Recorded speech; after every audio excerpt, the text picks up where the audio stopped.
Godātie skatītāji, šobrīd studijā ir Latvijas Nacionālās skolotāju savienības priekšsēdētājs, pedagoģisko zinātņu doktors Edgars Kramiņš. Labrīt! Labrīt! Jūs esat vienīgais, kurš ir izvirzīts valsts prezidenta amata kandidātam no sabiedriskas organizācijas, var tā teikt. Jā, var teikt no sabiedrības, kā tādas oficiāli, jā. Jā. Un ko jūs redzat kā pirmo darbu, kas ir jau iekavēts, jāsaka, un kas varētu būt valsts prezidenta kompetencē? Es esmu teicis, ka vairāk kārtīgi intervijās, ka galvenais, kas pie kā būtu jāķerās klāt, tā ir izglītība un kultūra, jo mūsu tauta vienkārši iet bojā, un tas ir tāpēc, ka tiek ignorētas tādas pamatlietas, kas ir izglītības uzdevumā, un tas ir tajā skaitā tā ir likumiskā audzināšana, par ko mūsu politiķi ļoti daudz runā, bet jāsaka, ka audzināšana un pedagoģija ir tikai tad spēcīga, ja cilvēks ar savu piemēru rāda, kā dzīvot, un cilvēki to respektē un seko viņam. Pašlaik mūsu valstī ir tā, ka darbi nesaskan ar vārdiem. Tas, protams, ir komunistiskais mantojums, komunistiskā ideoloģija, kā mēs zinām, pie varas politiķi ir ar šo pieredzi, un viņi pieraduši, kad jāsaka, bija Ļeņins un domāja kaut ko citu, un tad atkal teica partija, jā. Bet šie cilvēki jau nevar sevi vairs mainīt, bet viņi var palīdzēt sabiedrībai mainīties. Viņi to var palīdzēt, piemēram, ievēlot beidzot Latvijai cilvēku prezidentu, kurš ir apveltīts ar emocionālu inteliģenci. Es paskatījos un tā pavērtēju šajos jaunajos laikos, kad mums ir bijuši jau 4 prezidenti, diemžēl ar šo īpašību nav bijis apveltīts neviens. Neviens? Neviens. Es nerunāju par intelektu. Mums ir bijis ļoti intelektuāla prezidenta Vairviķa Freiberga, bet emocionālā inteliģence viņai piemīt diezgan maz. Bet tā ir ļoti gara saruna. Jā, bet varbūt varētu saprast, kas slēpjas aiz šiem vārdiem, kas ir tas pamatā, teiksim, emocionālā inteliģence. Mēs visi esam emocionāli inteliģenti, man liekas. Jā, ja mēs runājam par emocionālo inteliģenci, tad pirmkārt tas neietver tikai sevi pašcieņu, tas neietver sevi tikai tikumu, tas neietver tikai sevi brīvību, bet tas ietvers kvintessenci sevi patriotismu. Un principā, kad mēs šodien runājam, ka mums ir par mazu patriotismu, ka mēs skatāmies uz kaimiņu valstīm, varbūt apskaužam viņus, kādi viņi ir patrioti, vai tas būtu Krievijā, vai tas būtu Austrijā, vai tas būtu Vācijā, tad mēs nonākam pie tā, ka pamatā ir likumiskā audzināšana, likumiskās audzināšanas aspekts. Un tas ir tas būtiskākais, kas varbūt pietrūks cilvēkam, lai viņš emocionāli būtu saistīts ar savu tautu, ar savu sabiedrību. Lai viņš pieņemtu lēmumu konstruktīvi, bet emocionāli. Likumiskā audzināšana, teiksim, vai tas varētu palīdzēt cilvēkam kļūt likumīgākam, bērnam kļūt likumīgākam, jā, teiksim, no skolas mācību grāmatām izņemt tur speciālas rindiņas, kur varbūt ir tur par alkoholismu runāts vai... Nē, tas ir pilnīgi smuļķības, un tā politiķi iedomājās. Principā mūsu uzdevums ir bērnam mācīt pazīt dzīvi. Pazīt dzīves labās un pazīt dzīves sliktās puses. Mūsu uzdevums nav bērnu turēt siltumnīcas apstākļos un izņemt, kā jūs sakat, visu to, kas it kā varētu kaitīgi iedarboties un viņa psihi. Bet mēs arī tajā pašā brīdī mācam, redz, pie kā tas noved. Pie kā noved narkotisko lietu tirgošana, jā, viņas pastāv. Pie kā noved šādas vai tādas attiecības. Bet šobrīd jau problēma ir tā, ka mēs par labu naudu, ir cilvēkam, kas ir izdevīgi, kas to finansē, mēs netikumiskas lietas gribam pasludināt par likumiskām. Mēs gribam tās pasludināt par normu, kā rezultātā cieš pašcieņa. Vispirms cieš viena cilvēka pašcieņa, tad kādas konkrētas grupas pašcieņa, teiksim, skolotāja pašcieņa, un pēc tam visas tautas. Jo pašcieņas pamatā ir morālo vērtību apiekšana. Un ja šīs morālās vērtības tiek degradētas, pašcieņa tautai zūd. Un būsim godīgi, tas arī ir citu lielāku tautu uzdevums. Rainis 27. gadā ir teicis, ka mēs esam maza tauta, un ja mēs gribam pastāvēt starp lielām tautām, to mēs varam vienīgi panākt ar savu pašcieņu, ar savu kultūru, ar savu izglītību, ar savu mugurkaulu, kas sevī, starp citu, emocionālā inteliģence ietver arī mugurkaulu, Un galvenā emocionālās inteliģences pazīme ir tā, ka viņš nekad neklanīsies svešiem vējiem līdzi, ko mēs nevaram teikt par Vairvīķu Freibergiem, mēs pieminējām. Un tā ir pirmām kārtām ir sevis cienīšana, otra cienīšana, bet par visu vairāk tā ir valsts, tā ir tauta.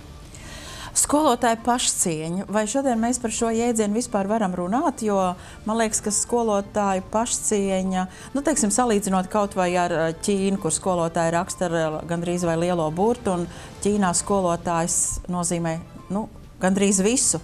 Absolūto cieņu, milzīgu uzticību. Jā, tas nāk arī caur viņu reliģiju, caur viņu ticību. Skolotājs tas ir augstākais.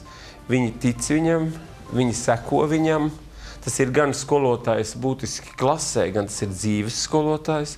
Jo es vienmēr esmu izvirzījis to, ka es strādājot ar saviem audzēkņiem, nerunāju tikai par konkrēto ārodu, bet es runāju blakus, kā tas skar mūsu dzīvē. Un šodien ir, piemēram, ļoti grūti jauniešus motivēt, tāpēc, ka viņi redz, ka mūsu sabiedrībā nevis gudrākais, talantīgākais iet uz priekšu, bet tam, kuram ir sakari, tas, kurš spēja locīties, tas, kurš spēja izpildīt kaut kādas attiecīgas direktīvas. Vēl jo vairāk man tāpēc kādreiz stundās ir jātērē uzmanība par šo. Ķīna seko savam skolotājam, varam teikt, seko savam vadonim, ja mēs arī tā pārvērstu. Un paskatieties, rezultāts ir ekonomikā ļoti labs. Un es zinu, ka visa sabiedrība, visa tauta, Eiropa, pasaule vēlas draudzēties ar Ķīnu. Jā, un sabiedrība jau redz, ka, teiksim, izglītību var iegūt šobrīd, labu izglītību var iegūt tas, kuram ir nauda. Jā, un arī vairs ne, es godīgi teikšu, arī vairs ne. Un es zinu cilvēkus, kurus varbūt pēdējo atdod un knapinās, lai savu bērnu izskolotu augstskolā. Jo pie mums augstskolā ņem jebkuru, kurš tikai maksā, un vecāks tajā brīdī ir dezorganizēts. Viņš domā, es savam bērnam gribu to labāko. Un nav neviens, kas tam bērnam pasaka, bet klausies, no taviem 3 bērniem vienam ir vērts doties uz augstskolu, bet otrs būtu ļoti labs zemnieks savā sētā. Un trešam vajag mācīties ārodu, kas ir praktisks, jo viņam nav noturības, uzmanības noturības. Mums katram šai dzīvē ir sava vieta dota. Un Latvijā pašlaik ir tā problēma lielākā, ka man liekas, ka cilvēki neatrod savās vietās. Tas kā Krīlova fabulā, kur muzikanti sasēdušies, un viņi mēģina pārsēsties, un neskan tā, un neskan šāda, un koalīcija tāda un citāda. Es domāju, ka šobrīd mums ir nevis jāturpina šī pārsēšanās, bet jāsaprot, kur ir mūsu katra spēcīgā vieta. Un jābūt savā vietā. Jā, bet kurš skolēnam pateiks, kurš skolēnam uzdrošināsies, teiksim, ietekmīgi cilvēku bērnam, kurš uzdrošināsies pateikt, ka tava vieta ir būt zemniekam, brauc uz laukiem strādā, bet tava ir savukārt atkal zinātņa aprindās. Kurš to pateiks? Ne jau zinātņa aprindās, pirmkārt, sabalansēts izglītības saturs skolā, kas mums pašlaik nav. Nodrošināt to, kas ir teikts izglītības likumā, ka mūsu pienākums ir nodrošināt vispusīgi gan ētisko aspektu, gan likumisko aspektu, intelektuālo aspektu, fizisko aspektu un tā tālāk. Ja šis būtu līdzsvarā, mēs ļoti ātri redzētu, kur izpaužās bērnu spējas, un agrāk tā arī bija. Skolotājs ieteica bērniem, tev vajadzētu doties tur, tev vajadzētu doties tur. Par to tika runāts vecāku sapulcēs, tiekoties ar vecākiem, un vecāki, kā jūs teicāt, tic skolotājiem, paļaujās uz skolotājiem. Kāpēc, lai neticētu? Un ievirza šo bērnu, un bērns ir laimīgs. Nevis viņš ir beidzis kādu mistisku profesiju, kādas tagad parādās Latvijā, pat maģistra līmenī, un nezinu, ko ar šo profesiju darīt. Un viņa vienīgais sapnis ir būt ierēdnim. Tas nav normāli. Jā, bet runājot par izglītību, vai jūsuprāt būtu mūsu valstī nepieciešama obligāta vidējā izglītība? Jā, noteikti obligāta vidējā izglītība ir nepieciešama. Un tas veido vispusīgu izglītotu cilvēku. Tas ir pierādījies, ka savulaik, kad mēs izglītības sistēma balstījās uz krievu pedagoģiju, es nesaku uz komunistu pedagoģiju, es saku uz krievu pedagoģiju, kam ir ļoti dziļas saknes, tad tā nevēlt arī atzīt, jo nesku šī metodoloģija par vienu no spēcīgākajiem. Un mantojumā mēs jau redzam sabiedrībā šie cilvēki, kas ir beiguši savā laikā obligāts vidējo izglītību. Viņi ir vispusīgi apdāvināti cilvēku un saprot to, ko nesaprot paudze, kurai vairs nebija obligāti vidējā. Vai Latvijas Nacionālā skolotāju savienība kaut ko dara šajā virzienā, lai orientētu, teiksim, mūsu valsts politika izglītībā uz obligātu vispārējo izglītību? Jā, mūsu biedri, jāsaka, ir apveltīti ar ļoti labu pašcieņu, ir ļoti aktīvi un jāsaka, ka neatkarīgi no gadiem. Un arī pašlaik Latvijas Nacionālās skolotāju savienības biedri ir iesnieguši vēstuli Straujums kundzei, kur pavisam nesen parakstīja ministra kabineta noteikums 281, 468 par to, ka faktiski no standartiem un mācību programmām ir izņemta likumiskā un estētiskā audzināšana. Kaut gan tas ir noteikts izglītības likumā. Tātad faktiski premjers savā darba jūklī, savā nezināšanā pie vājiem padomdevējiem vai vājiem ministriem paraksta absolūti muļķīgus dokumentus, no kā izriet, ka jēgu zaudē faktiski izglītības likuma 51. pants, kurā ir teikts, ka mūsu uzdevums ir audzināt krietnus, godprātīgus, atbildīgus cilvēkus, Latvijas patriotus. Tātad jautājums apzināti, mums nav vajadzīgi Latvijas patrioti, un tāpēc mēs izņemam šīs lietas ārā. Un pie tam tas dumjākais, kas šais ministra kabineta noteikumos ir teikts, ka tā jaunā kārtība noteikt kā obligātu normu pedagogam. Tātad iznāk, obligāti pedagogs nedrīkst runāt par likumiskām un estētiskām lietām savā stundā. Tas vispār skan tik absurdi, ja? Bet redziet, kas otra lieta ir, ja mēs runājam par brīvību, tad brīvība balstās tikai uz to, ka cilvēks ir spējīgs patstāvīgi domāt. Un tikai tad, kad viņš patstāvīgi spēs domāt, zina, kas ir labs, kas ir slikts, viņš spēs pašaizliedzīgi darboties dzimtenes tautas labā. Un faktiski tur jau nu gan nav noslēpums, ka mēs pašlaik mums nevajag cilvēku, kurš patstāvīgi domā. Mēs diezgan gribam šīs skrūvītes, atkal padomu ideoloģiju, turpināt audzināt skrūvītes, kuras neko neēdz un kaut kur iet par kaut kādu 5 eiro pārdod balsis un tā tālāk. Ja. Kā jūs vērtējat skolotāju profesionālo kvalitāti? Skolotāji Latvijā kopumā ir, jāsaka, īsti savu amatu meistari. Jā, lai neapvainojos skolotāji, bet es teiktu, ka ar 10 es varētu novērtēt 1% Latvijas skolotāju. Ļoti maz. Jā, protams. Tāpēc, ka skolotājam sistēma neļauj strādāt izcili. Un tātad varbūt skolotājs ir spējīgs strādāt izcili, bet sistēma neļauj. Un otrs ir tāpēc, ka daudzi, kuri nemāk citādi strādāt, ir no skolām aizgājuši. Ir atvēruši savus privātu prakses, darbojas citās jomās, varbūt kā darba audzinātāji kādā konkrētā kolektīvā. Jā, tātad skolotājiem traucē sistēma izpausties, lai viņi varētu perfekti strādāt. Bet kas šajā sistēmā tas galvenā bremze ir? Es tā nesaprotu, vai šajā sistēmā galvenā bremze ir, protams, sabiedrībā kopumā un sabiedrības tai esencē, kas ir mūsu valdība un saima. Mēs redzam, kas notiek ar katru gadu saimā, krītās likumiskie kritēriji. No gada uz gadu, no šī saima, liekas, jau ir rekordi sasniegusi visādas jokus. Tātad, pirmkārt, pie tautu vada cilvēki, kuri nav īpaši likumiski, tā es gribētu teikt. Cilvēki, kuri paši būdam ar zemu pašcieņu, nevēlas, lai tautai būtu augsta pašcieņa.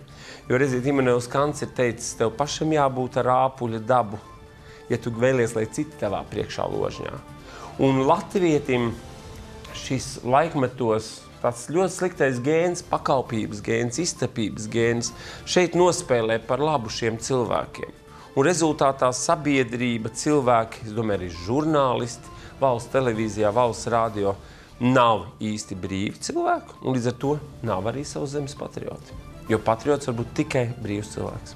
Un cik šajā, teiksim, sistēmā lielu lomu spēlē skolotāju atalgojums, skolotāju novērtēšana, teiksim, politiskā līmenī? Nu, skolotāju atalgojums, protams, es gribētu, lai viņš būtu vienmēr augstāks un augstāks un augstāks. Protams, ka valdība saka, nav naudas un nav naudas. Ja mēs skatāmies uz šiem procesiem vispār pasaulē, tad, protams, ir jābūt pedagogam atalgotam kā augsta līmeņa ierēdnim. Tas ir visās valstīs. Cits jautājums, cik šī valsts ir turīga un cik liela šī summa varētu būt uz šo vietu. Tātad, principā, mums arī būtu jāpārskata valstī mazliet gradācijas sistēmu. Ko tad saņem apkopējs, ko saņem viens labs meistars, kurpnieks, pavārs, ko saņem skolotājs, ko saņem ministrs. Jā, jo pašlaik šī gradācija ir mazliet izjaukta. Šī apmaksas lieta nospēlē, bet viņa nav vienmēr galvenā. Es domāju, ka no skolām ir aizgājuši ļoti daudz cilvēki, kuri teiks, ka zemā samaksa nebija pirmais. To punktu pieņemt lēmumu aiziet no pedagoģijas. Tomēr pārsvarā cilvēki saka, ir šie nenormālie darba apstākļi. Tas, ka skolas vada ļoti bieži ierēģiņu tipa cilvēki, kur nesaprot pašu pedagoģiju, kuriem ir rūp tikai atskaites ministrijiem pašvaldībai, un tas paralizē šo darbu skolā, un tas pieliek punktu. Ja tas darbs būtu ļoti labi apmaksāts, daudz skolotāji sakos zobus un turpināt strādāt. Jā. 2 faktori. Ja, jūsuprāt, skolotāja un skolēnu savstarpējās attiecības šodien un, teiksim, pirms 10 gadiem ir būtiski mainījušās vai, teiksim, skolēni jau kļuvuši gudrāki kopš dzimšanas, jāteic, vai tomēr ir kaut kāda bijība pret skolotāju? Sabiedrība ir savādāka. Pirmkārt, ir ļoti liels tehnoloģiskais bums noticis. Un šodien, protams, skolēni nāk ar labākām tehnoloģiju zināšanām nekā skolotājs, kurš netiek līdz, un ir jārēķinās, ka ar gadiem jaunas lietas apgūst cilvēku lēnāk. Šeit elementāri audzināšana ģimenē, sabiedrībā, tolerance. Tā jau nu gan izpauž šis vārds tolerance. Ieaudzināt arī tām audzēknim, ka viņš kaut kur var palīdzēt skolotājiem, un skolotājs savukārt var palīdzēt viņam. Tas veido tādu ļoti labu sadarbību starp pedagogu, kas balstītos uz tādu savstarpēju pašcieņu. Tas būtu pirmais nosacījums. Bet vai viņi ir gudrāki? Viņi ātrāk domā, līdz ar to, kas ir ātrāk, tas ir nekārtīgāk, domā haotiskāk, absolūti iztrūks spēja nokoncentrēties un līdz ar to arī spēja sistematizēt lietas. Bet tas ir gan visiem bērniem. Mani bērni ar augu un viņiem bija ļoti grūti pielasīt vienu krūzīti ar jāņogām, vēršogām pie krūma. Viņš saka, esmu nogurs. Paiet laiks, man audzināšanas rezultātā viņš lasa 2 spaiņas dienā un nekas nenotiek. Varbūt kāds bija tas galvenā motivācija, kādēļ tas bērns tā pēkšņi? Nē, tas ir paraugs, pirmkārt, ka tu to dari, ka mums visiem ir grūti un ka mēs visi tomēr ejam mežā, lasam ogas, sēnes, tāpēc jau laukos bērni ir vienmēr Latvijai nākuši gaišie prāti no laukiem, tāpēc, ka, kā brigaderi teikusi, Dievs daba darbs. Un ja mēs tiešām sekojam Dieva likumiem, ja mēs sekojam tam, ka Dievs mums ir atsūtījis šeit, Latvijā, kur ir unikāla daba, tad darbs ir jāpakļauj tam. Un šobrīd mēs esam pārņēmuši visādas Eiropas direktīvas, amerikāņu ideoloģiskos nospiedumus, un faktiski tā darbība, ko mēs darām, tas darbs, ko mēs ikdienā darbam, vispār nesaskan ar dabu, ar to, kur mēs dzīvojam. Līdz ar to tā ir faktiski pret Dievu. Kā jūs vērtējat alternatīvās izglītības iespējas Latvijā? Runāsim, teiksim, par Valdorfu pedagoģiju vai, teiksim, par Pestalozzi pedagoģiju, kas ir citās valstīs. Varbūt Latvijai nemaz nevajadzēja šīs alternatīvās izglītības iespējas? Jo bagātāks ir piedāvājums, jo vienmēr ir labāk, tas ir pirmkārt. Otrkārt, šīs alternatīvās pedagoģijas, viņas ir veidojušās kaut kādos konkrētos vēsturiskos apstākļos. Un tajā brīdī ir bijis kaut kas tāds sabiedrībā, kāpēc šīs metodas ir bijušas vajadzīgas. Vai ir veidojušies, teiksim, kaut kāds strādniecības slānis tajā brīdī atnāk. Veidojas strādnieku bērni. Strādnieku bērni, piemēram, nav vairs zemnieku bērni. Viņiem ir cita uztvere, cita dzīvesveida. Bet šobrīd, es teiktu, lai viņas pastāv, bet jārēķinās, ka alternatīva pedagoģija ir vajadzīga alternatīvam audzēknim. Tātad, ja ir audzēknis ar speciālām vajadzībām, kuram šī pedagoģija ir vispiemērotākā, kāpēc ne lūdzu? Es atceros, ka es arī savu bērnu, kurš augo ģimenē jaunākais, ļoti strauji attīstījās intelektuāli. Mēs pieņēmām lēmumu aizsūtīt viņu uz Valdorfu bērndārzu. Kāpēc? Tāpēc, ka tur nemācīja burtus, kurus viņš jau zināja notis, kurus jau viņš 5 gados pazina. Man vajadzēja apturēt. Viņi mala graudus, cepa maizi. Un es viņam iedevu tātad šo emocionālo. Es veidoju ne tikai šo intelektuālo pusi, bet arī emocionālo, par to emocionālo inteliģenci, ko mēs runājam. Bet, protams, ka pienāk skolas gadi, un es izpētu šo programmu, Un es sapratu, ka nē, es negribu 5. 6. klasē risināt atkal citas problēmas. Un, protams, viņš aizgāja parastā skolā. To savu mēs bijām atrisinājuši. Kā jūs sākumā teicāt, tad jums tas galvenais un svarīgākais, teiksim, esot jebkurā augstā postenī, to starp arī nominētajā, teiksim, ko jūs Savienības nominēja jūs kā valsts prezidenta amatkandidātu, uzsvert, ka galvenais ir izglītība. Un ja mēs paskatāmies uz augstāko izglītības jomu, tad ko jūs tur gribētu mainīt, varbūt? Ko likvidēt, ko varbūt attīstīt? Augstāka izglītība ir jāatgriežas pie tā, ka augstāko izglītību iegūst labākais no labākā, ja es pat teiktu piemērotākais no piemērotākā. Ir jāatgriežas pie kvotu sistēmas, ko, protams, man būs ļoti daudz kas iebildīs pret manīm, jo tas ļoti samazinās pedagoģu skaitu, augstskolas mācību spēku. Bet tad, kad mēs pārgājām uz šo augstāko izglītību par maksu, tas savukārt ļoti mākslīgi palielināja pedagoģu skaitu. Un šobrīd augstskolās strādā ļoti daudzi pedagoģi, kuri būtu ļoti labi vidusskolas pasniedzēji, bet ir ļoti vāji augstskola pasniedzēji. Un redziet, te ir tā lieta atgriezties katram savā vietā. Un ja mums būtu tā kā Eiropā, ka ir kvotas un mums nevajag vairāk attiecīgo profesiju, kā katru gadu 18 cilvēks uzņemt vai 50 cilvēks vai 100, tad tas veidot ļoti labu konkurenci. Jā, piemēram, mums ir arī tāds skatītāja jautājums, ka mācoties universitātē, students maksas grupā maksā par savu izglītību, un nereti vien esot tā, ka studentam atsūta pasniedzējs īsziņu, ka šodien viņš nebūs uz lekciju, un students prasa, kāpēc viņš maksā par visu, kāpēc viņam neatmaksā tad naudu. Jā, redziet, tikko cilvēks maksā par kaut ko, viņš sāk skaitīt to, par ko viņš maksā. Šī gadījumā, ja mums ir ieviesta maksas izglītība, tad man ir izkrituši 2 lekcijas, un es gribu zināt, kad es viņas saņemšu.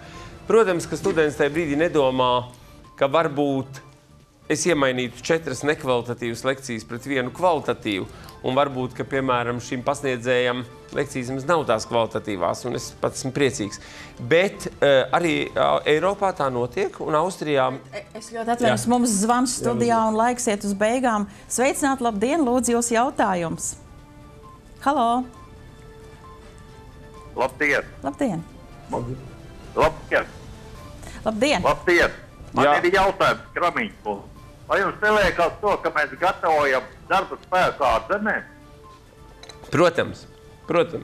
Jā, paldies par tādu jautājumu. Jā, ļoti konkrēts un īsts jautājums, protams. Jā, tā ir tā apzinātā politika, ko mēs veidojam, jo mūsu talantīgākie cilvēki, lai viņi iegūtu labu izglītību, viņi spiesti doties pašlaik uz ārzemēm, izturēt tur konkursu un tikt labākam starp labāko. Starp citu, jūs arī ārzemēs strādājat? Jā, es strādāju, tāpēc es to sistēmu ļoti labi redzu. Kas notiek? Tur ir 18 vietas, un kas šīs vietas ieņem? Ļoti daudz krievu tautības cilvēki, latvieši, ja, kas nāk tātad no tās mūsu konkrētās padomju laika, kas mums nepatīk, bet krievu izglītības sistēmas metodoloģijas. Viņi ir ļoti spēcīgi. Gan pasniedzēji no Austrum Eiropas izkonkurē vietējos, gan arī studenti.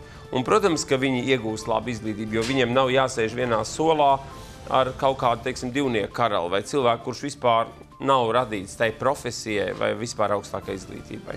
Jā, man, piemēram, viens paziņš stāstīja, ka Vācijā pirms kādiem 2 gadiem jau bija tādas runas preses līmenī, ka mums ir atkal zvanītājs studijās. Atvainojos. Sveicināt, labdien! Halo. Jā, es gribētu izteikt savu vērojumu sakarā ar prezidentu vēlēšanu. Piemēram, Zemnieku partijas kandidāts Viljons, manuprāt, nevar būt labs angļu valodas zinātājs, jo viņš pat latviski runā malieniešu modē. Paldies! Jā, paldies. Šeit gan attiecībā uz prezidenta kandidātiem vajadzētu uzmanīgi skatīties vienu citu tendenci. To tiešām, kā jau es teicu, kuram piemīt šī emocionālā inteliģence, kurš spēj runāt pretī lielām strāvām, lielām tautām, kurš spēj saglabāt Latviju, kā Rainis ir teicis. Jo, ja mēs paskatāmies pašlaik, kas notiek ar, teiksim, tādu cilvēku muļķošanu tai pašā www.manabalss.lv, kur mistiski kaut kādās 3-4 dienās tika izvirzīti kaut kādi kandidāti, cilvēki tagad ļoti aktīvi balso, piemēram, par Sandru Kalnietu, lai gan Solvita Āboltiņa pateikusi, ka viņai neredzēt prezidenta krēslu kā savu savus. Nu, kas notiek? Tad tur ir tāds haoss, lai cilvēks izgāstu savu žulti. Un tas ar starp citu neveido labu pašcieņu sabiedrībai. Jo principā tā, nebūs nekad sabiedrībā ideālas vienotības, nācijas, es domāju, ja nav stipra nacionālā inteliģence. Un tā arī ir Latvijas liela problēma. Mūsu nacionālā inteliģence. Ja? Kad mums bija Saeima, kurā bija Skalbe, kurā bija Rainis, lieli vārdi. Šodien mēs pieminam arī Aspāziju. Jātiecās uz to. Un es domāju, ja izdotos Latvijai izmaukties kā caur diegam caur adatu saci, tad varbūt mēs varētu to sākt celt. Bet esmu ļoti pārliecināts, ka agri vai vēlu pienāks laiks un būs tāds prezidents Latvijā. Jā. Paldies par sarunu, paldies, ka atnācāt pie mums šai rītā. Es uzskatu, ka daudz jautājumu palika arī vēl neatbildēt, bet laika tam ir daudz, lai atbildētu. Jā, sirsnīgs paldies visiem par līdz sekošanu. Visu labu!